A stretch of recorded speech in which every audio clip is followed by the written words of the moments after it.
الحمدللہ رب العالمین والصلاة والسلام علی خاتم الانبیاء وسید المرسلین سیدنا محمد وآلہ واصحابہ اجمعین۔ میرے دوستو بزرگوں، یہ ربیع الاول کا مہینہ چل رہا ہے اور اسی مبارک مہینے میں کائنات عالم کے لیے ایک ہی شخص کو اللہ نے مکمل سراپا رحمت بنا کے بھیجا۔ کائنات عالم میں صرف ایک ہے، وہ ہے حضرت محمد خاتم النبیین صلی اللہ علیہ وسلم۔ تو اسی مبارک مہینے میں آپ صلی اللہ علیہ وسلم کی ولادت ہوئی اور آپ صلی اللہ علیہ وسلم اسی مبارک مہینے میں دنیا میں تشریف لائے، اور آپ کی آمد سے، آپ کی تشریف آوری سے پوری کائنات عالم کے اندر جو گمراہی کی ایک عام فضا تھی اور ایک عام اندھیرا تھا، اور لوگ اللہ سے کٹ گئے تھے اور غیر اللہ سے لوگ جڑ گئے تھے، اللہ تعالیٰ نے اس مبارک مہینے میں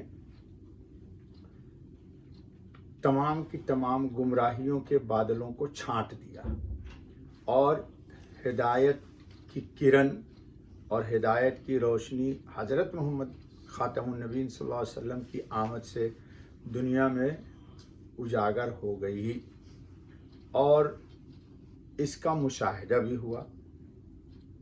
تفصیل کتابوں میں بہت موجود ہے، علماء کرام بیان بھی کرتے ہیں کہ حضرت صلی اللہ علیہ وسلم کی ولادت کے وقت ان کی اماں جان نے بھی ایک نور دیکھا تھا، ایک نور دیکھا تھا۔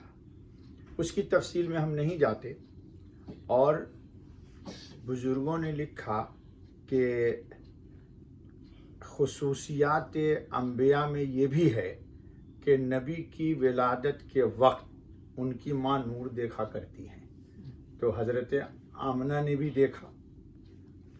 نور کی تعبیر یہ ہے کہ مکان اگر اندھیرا ہے اور اگر وہاں چراغ جلا دیا جائے، قرآن کریم نے بھی کہا ہے سورہ احزاب میں کہ انا ارسلناک شاہدا ومبشرا ونذیرا وداعیا الی اللہ باذنہ وسراجا منیرا۔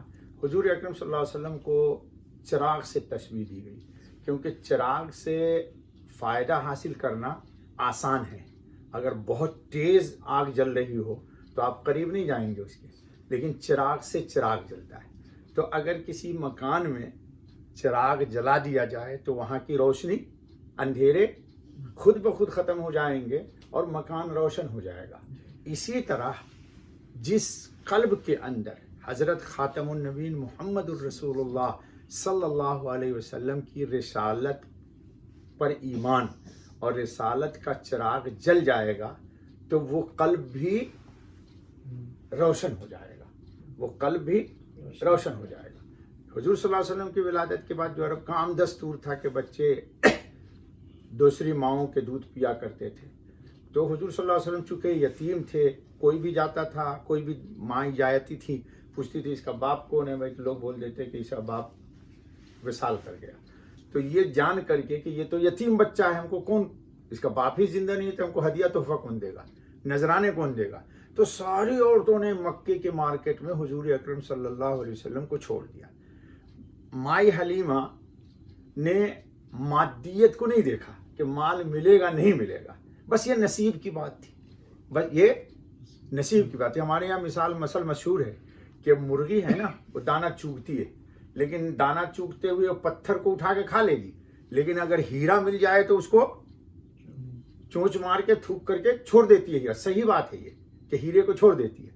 تو مائی حلیمہ نے مادہ کے خلاف اللہ تعالیٰ کے وعدوں پر یقین کر کے رسول اکرم خاتم النبیین صلی اللہ علیہ وسلم کو انہوں نے دودھ پلانے کے لے لیا۔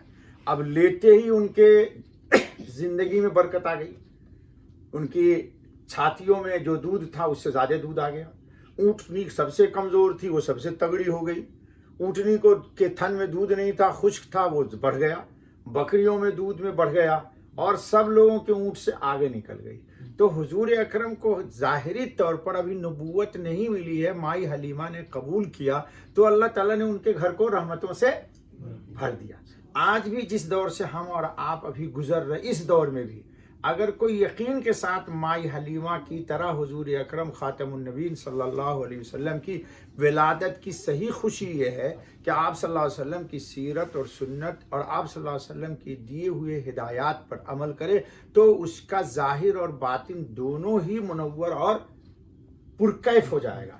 لیکن مسئلہ کیا ہے ہمارے یہاں کہ ہم لوگ ظاہرداری کو دیکھتے ہیں، ہم لوگ مادیت کی طرف جاتے ہیں، ہم لوگ روحانیت کی طرف، ربانیت کی طرف نہیں جاتے. تو اللہ تعالیٰ نے قرآن کریم میں رسول اکرم صلی اللہ علیہ وسلم کے متعلق ایسے اونچے اونچے الفاظ استعمال کیے ہیں کہ انسان سوچ نہیں سکتا. مثلا قرآن نے کہا وَرَفَعْنَا لَكَ ذِكْرَكَ. دیکھنے میں تو یہ ایک جملہ ہے قرآن کریم کا اور اللہ پاک کا. اللہ کہتے ہیں ہم نے آپ صلی اللہ علیہ وسلم کے ذکر کو بلند کیا، اور ان کے ذکر کی بلندی یہ ہے کہ دنیا یہاں بھی وہ بلند ہے. ہر مسجد کے مینارے سے آپ صلی اللہ علیہ وسلم کا نام اللہ کے نام کے ساتھ لیا جاتا ہے. اور پوری دنیا دیکھیے تو ہر وقت کہیں نہ کہیں اذان ہو رہی ہے دنیا میں، تو ہر وقت مؤذن اشہد ان لا الہ الا اللہ کے ساتھ اشہد ان، اقامت میں آپ کا نام لیا جاتا ہے. نماز کے اندر آپ تحیات میں بیٹھتے ہیں تو اس میں کہتے ہیں السلام علیکہ ایھا النبی، پھر آپ درود شریف پڑھتے ہیں. تو وہ ہے کہ اللہ تعالیٰ نے جہاں بھی اپنا ذکر کیا. اور قرآن کریم اگر آپ دیکھیے پڑھیے گا تو قرآن کریم میں دیکھیے گا جہاں بھی اللہ تعالیٰ نے اپنے اطاعت کی بات کہی ہے وہیں حضرت محمد خاتم النبیین صلی اللہ علیہ وسلم کے بھی اطاعت کی بات کی ہے. اطیعوا اللہ و اطیعوا الرسول، اطیعوا اللہ و اطیعوا الرسول بار بار قرآن نے کہا ہے. اور جہاں کہیں بھی حدود بیان کی ہیں میرے خیال سے سینکڑوں مقام پر ایسا ہوگا کہ اللہ نے اپنے نام کے ساتھ رسول اکرم صلی اللہ علیہ وسلم کا ذکر کیا ہے.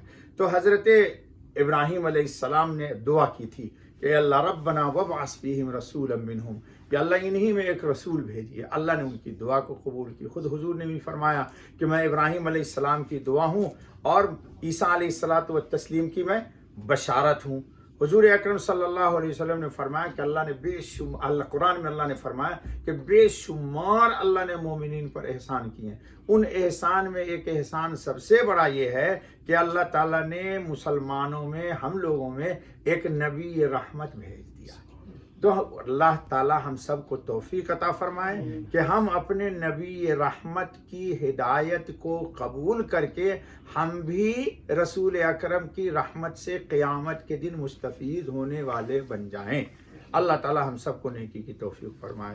سبحان اللہ بحمدہ، سبحان اللہ العظیم.